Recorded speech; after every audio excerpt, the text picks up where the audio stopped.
सवाल, दुनिया का सबसे बड़ा समंदर कौन सा है? जवाबात: 1 बहर क़ियनोस, 2 बहर अल-काहिल, 3 बहर हिंद। आपके पास सोचने के लिए 10 सेकंड हैं।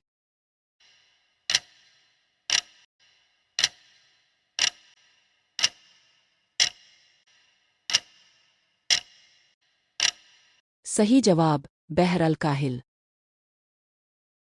सवाल, दुनिया का सबसे ऊंचा पहाड़ कौन सा है? जवाबात: 1 केटू, 2 माउंट एवरेस्ट, 3 नांगा परबा।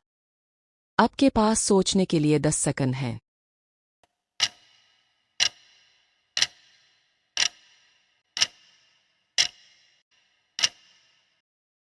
सही जवाब माउंट एवरेस्ट। ऐसी मज़ीद मालूमाती वीडियोज़ के लिए हमारा चैनल सब्सक्राइब करें।